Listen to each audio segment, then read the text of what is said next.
Yo, salut à tous, comment ça va? J'espère que vous allez bien, j'espère que votre été se passe bien. Quoi, vous avez déjà like la vidéo et vous êtes même abonné?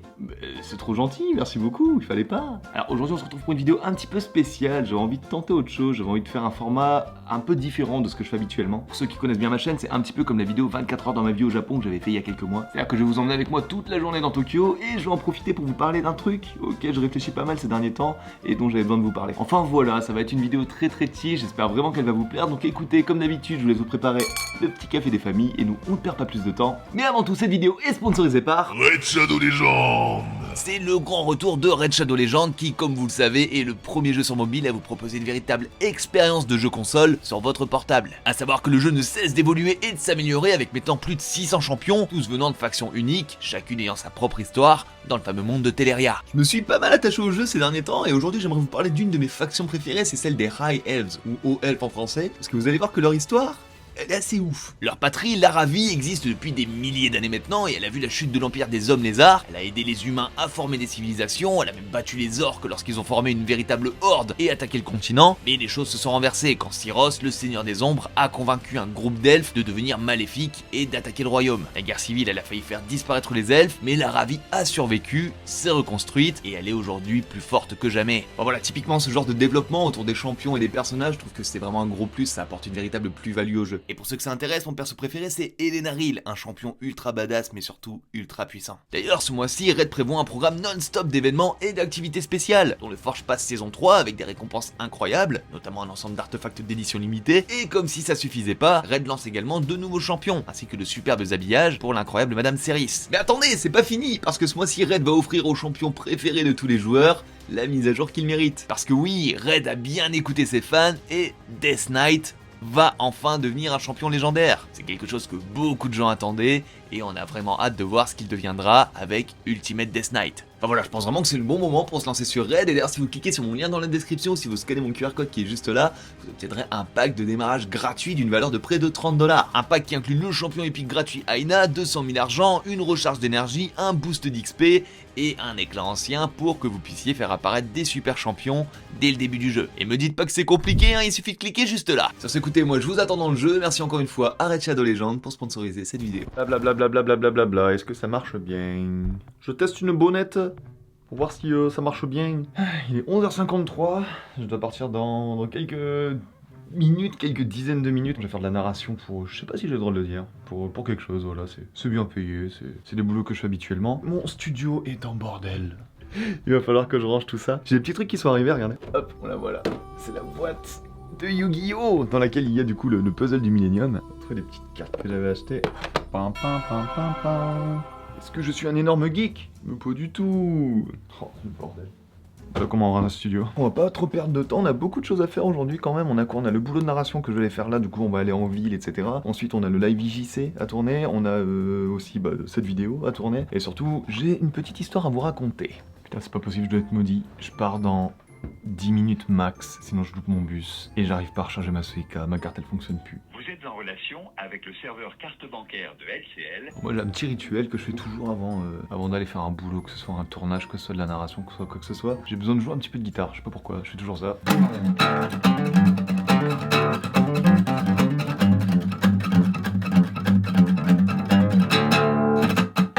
Voilà. Et souvent ça me porte chance.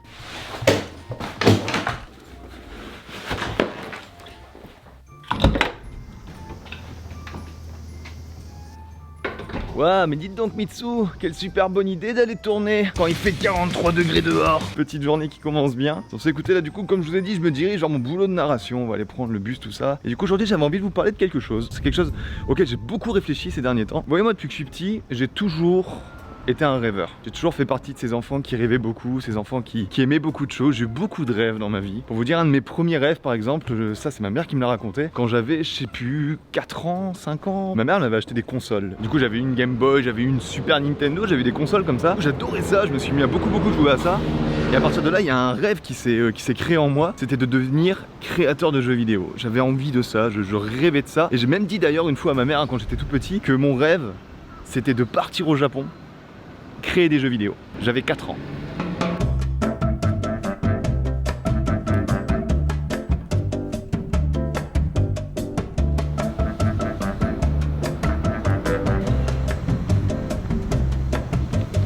pas pourquoi, Apple Pay ça fonctionne toujours pas.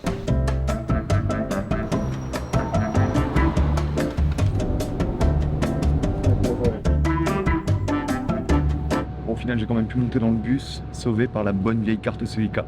Comme quoi.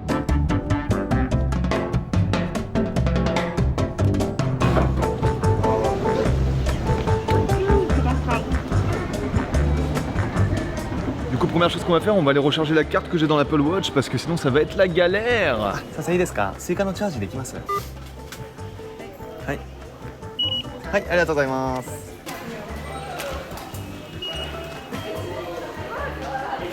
Une bonne chose de faite. Sur ce, on prend le train.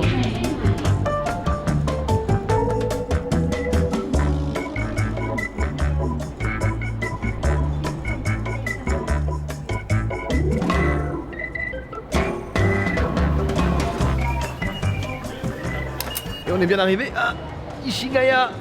Mais c'est pas là qu'on va. C'est pas là qu'on va, du coup, taxi. Taxi! Arigatou gozaimasu. Voilà, comme je vous disais, quand j'étais petit, j'étais un rêveur et j'ai eu beaucoup de rêves. J'étais le genre d'enfant qui se donne toujours à fond. C'est-à-dire que dès que j'avais une passion pour quelque chose, je faisais pas genre j'aime bien et ça va, tu vois. Non, j'y allais à 300%. À l'époque où il y avait eu la mode Brise de Nice. Vous avez connu la mode Brise de Nice? T'es debout là? Ouais, pourquoi? Non, parce qu'on dirait que t'es loin. Allez hop, ça c'est fait. Moi j'étais le genre de gamin qui était tellement à fond dans Brise de Nice que j'avais fait un t-shirt jaune avec la vague de Brise de Nice où j'avais écrit mon nom dessus. À chaque fois que j'ai été passionné par quelque chose, la guitare c'était pareil, la musique c'était pareil. J'ai jamais été dans la demi-mesure, j'ai jamais su faire ça, il a toujours fallu que j'y aille à fond. Et en quelque sorte, la passion que j'ai eue pour le Japon et ce qui m'a amené à vivre ici, et ce qui m'a amené à faire tout un tas de choses, bah ça pareil en fait. C'est-à-dire que dès que je me suis passionné pour le Japon, typiquement tout ce qui concernait le Japon, j'ai plongé dedans à 10 000%. J'ai fait tout mon possible pour apprendre à parler japonais, à chanter en japonais aussi, j'ai commencé à bosser mes kanji, j'ai commencé à regarder full films japonais, j'ai écouté de la musique japonaise. Enfin, vraiment, le Japon, c'était devenu mon univers, le Japon, c'était vraiment tout pour moi. Je dois y être à 45, il est déjà 37. Bon, on est bientôt arrivé, mais... Et cette fois, nous sommes bel et bien arrivés à destination, c'est juste là derrière. Je vais faire de la narration pour une marque, j'ai pas le droit de dire laquelle, mais voilà, je fais ça. Ça va me prendre, je pense, au moins 2 petites heures. Et ensuite, je reviens vers vous et puis on continue cette histoire parce que j'ai encore pas mal de choses à vous raconter. 今日ナレーションで呼ばれてます。三木と言います。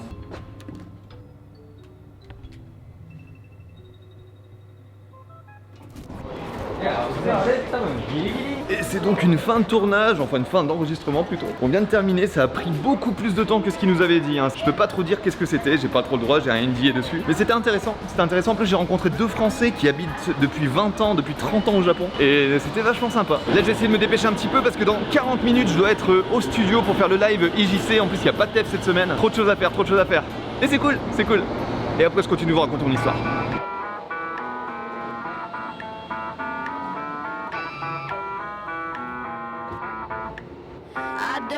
Quel con, j'ai pris le train dans le mauvais sens. Putain, quel trou de balle. Cette fois c'est bon.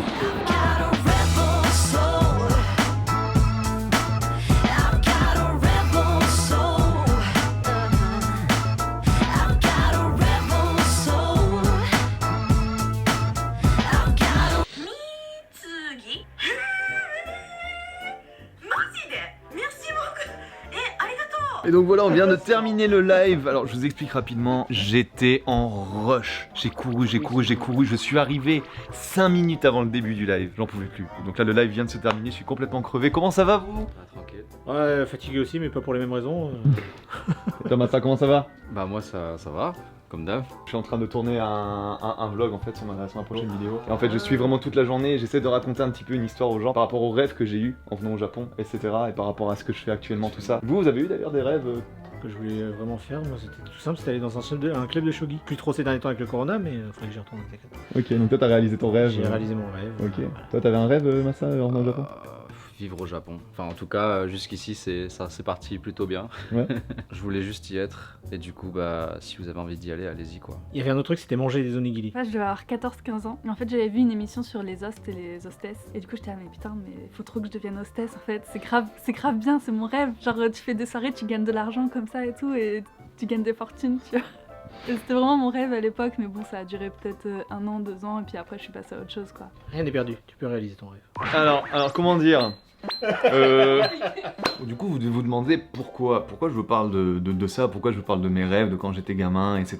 Depuis le début de cette vidéo, vous posez certainement la question. Et c'est que récemment, j'ai pas mal réfléchi à beaucoup de choses et je me suis rendu compte que vous là par exemple sur cette chaîne YouTube, vous avez l'habitude de me voir parler de plein de choses que je fais actuellement. Vous pouvez vous dire waouh, bah Mitsu, il a réalisé son rêve, il est sur YouTube, il fait des vidéos qui fonctionnent bien, etc. Et j'ai plein d'expériences en fait que j'ai faites jusque maintenant. Et je pense pour beaucoup de gens, ils peuvent voir ça comme une finalité, dans le sens où tu peux te dire putain Mitsu, il a fait ça, il a fait ça, il a fait ça, il a fait ça, il a fait ça, c'est incroyable, tu vis la vie de rêve, etc. Et le truc c'est que la question que je me pose c'est est-ce que cette vie là c'est vraiment la vie de rêve? Parce qu'au final, je me rends compte que certes, je fais des trucs de ouf actuellement, et je suis content de ça, mais par contre, est-ce que c'est le rêve que moi j'avais à l'époque? Bah pas du tout. Et moi quand je suis venu au Japon, je rêvais vraiment d'autres choses. Et ces choses-là, j'ai pas su les faire. Bon, du coup, vous savez, enfin, on vous a dit, c'est genre pas sûr et certain. Ouais. Genre 70-80%. Et du coup, le médecin, il a dit... Du coup, on est sur une fin de live, on rentre à la maison. Je suis bloqué. Attends, je vais te filmer pendant que tu me filmes. Donc là, ce que vous voyez, c'est mon setup que je vais utiliser pour faire des lives sur Twitch à vélo, en fait. Du coup, là, ça me permet d'avoir un format un peu POV comme ça. Donc c'est très cool. Bisous ma poule. Fais-moi un bisou. À toutes, mec. À toute ma poule.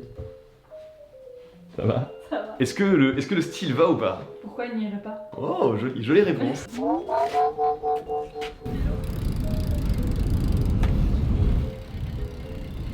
Oh, il est content de nous voir rentrer. Ah bah oui. Mimi. J'ai reçu un colis. Est-ce que ça ne serait pas en ce moment avec Tev et moi, et là en fait, on a contaminé un petit peu tout le monde, on s'est mis aux cartes One Piece. Alors c'est le bordel dans mon studio, faites pas attention. Et en gros, si vous voulez, voilà, il y a le jeu de cartes One Piece qui est sorti. J'ai un classeur dans lequel vous pouvez retrouver, hop là, plein de cartes One Piece. Et en gros, si vous voulez, c'est la première édition. Et j'ai réussi à choper des cartes très rares, comme par exemple cette carte Yamato. Oh, c'est la Yamato! C'est la Yamato! Oui! Oh bordel de merde! Donc la carte Yamato qui est une des cartes les plus rares du jeu, c'est la deuxième la plus rare je crois actuellement. Cette carte toute seule, elle est cotée à 300-400 balles à peu près. Pourquoi je vous parle de ça? Parce que j'ai commandé plein de displays, donc forcément tous les jours je m'attends à recevoir des displays, tu vois. On va l'ouvrir ensemble. Tu penses que c'est quoi Fanny? Franchement, je sais pas ce que t'as commandé, mais... C'est une putain de bouteille d'huile. Ah non!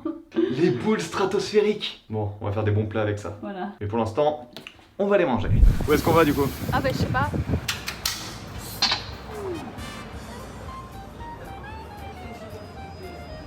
Cosy du Goffin, on a 15 minutes. En vrai, on commande tout ce qu'on peut en 15 minutes. vas-y. On fait ça? Allez, go. Ouais, viens, les gars, je pense. Moi je sais ce que je veux déjà. Du Joe Harami, des Moyashi. Moyashi. Du coup, toi, c'était Harami, moi, c'était Kalubi que j'aimais beaucoup. On va prendre en vrai, on va prendre les Joe. Joe, c'est les meilleurs. Joe Kalubi to Joe Harami no moyawase. Onegaishimasu. On va se régaler. Bye. いただきます。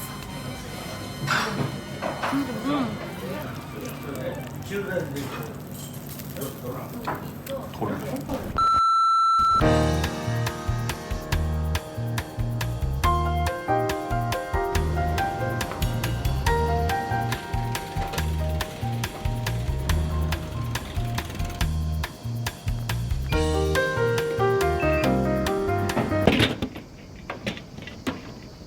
Ah, le petit café frais, il fait toujours plaisir. Du coup là on se retrouve 2 jours plus tard, il faut que je termine la petite histoire que j'ai commencé à vous raconter. Comme je vous l'ai déjà dit plusieurs fois sur la chaîne, moi mon rêve au départ, c'était d'être musicien. Mon rêve ça a toujours été d'avoir un groupe, d'être musicien, de faire de la musique et surtout de faire de la musique au Japon. C'est-à-dire que pour moi, pendant des années, la chose qui me motivait le plus au monde, c'était de devenir musicien au Japon.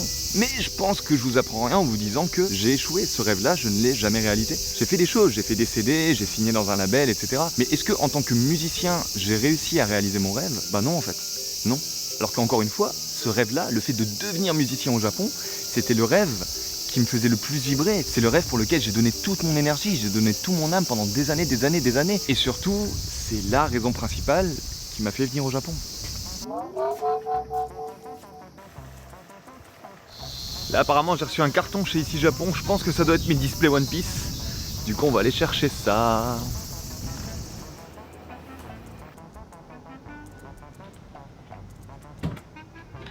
Yo. Ça va ou quoi? Ça va? Check. Salut. C'est pas où il est.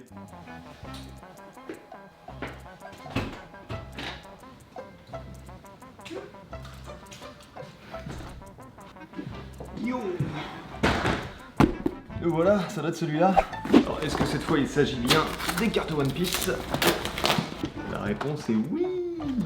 Ça nous fait 3 displays de plus. On va certainement ouvrir ça sur Twitch. Donc encore une fois, si c'est pas déjà fait, n'hésitez pas à me rejoindre sur Twitch.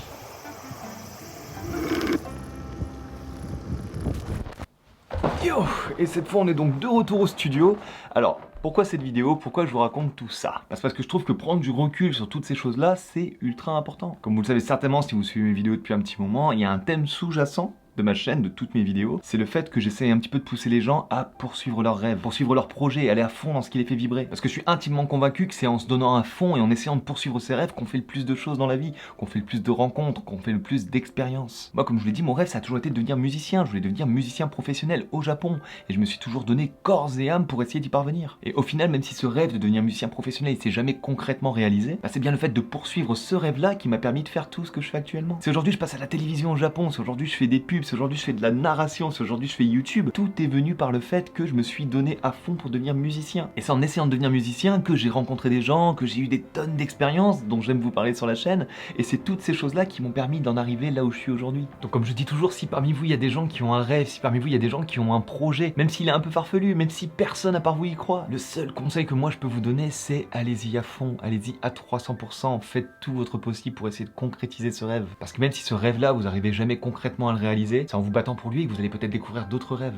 des rêves qui eux pour le coup vont se réaliser. Aujourd'hui si je devais faire face à mon moi d'il y a 15 ans qui rêvait de devenir un musicien extrêmement connu dans le monde entier, bah certainement pour lui j'ai raté ma vie au Japon. Mais moi aujourd'hui à 31 ans je reste fier du chemin que j'ai parcouru, je suis fier de toutes les expériences que j'ai eues. Des rêves que j'ai jamais réalisés, j'en ai des tonnes. Mais grâce à eux, des rêves que j'ai réalisés, j'en ai aussi des tonnes. Et cette chaîne YouTube et tout ce qui se passe depuis un peu plus d'1 an maintenant en faisant complètement partie, je me dis qu'il est normal que je rende un peu à ceux qui m'ont soutenu et qui m'ont permis d'en arriver là. Donc encore une fois merci à tous, merci d'être là depuis les 1 an et demi de cette chaîne, voire même plus longtemps pour certains. Car c'est aussi grâce à vous qu'aujourd'hui je peux dire fièrement à mon moi d'il y a 15 ans que non, on n'a pas raté notre vie.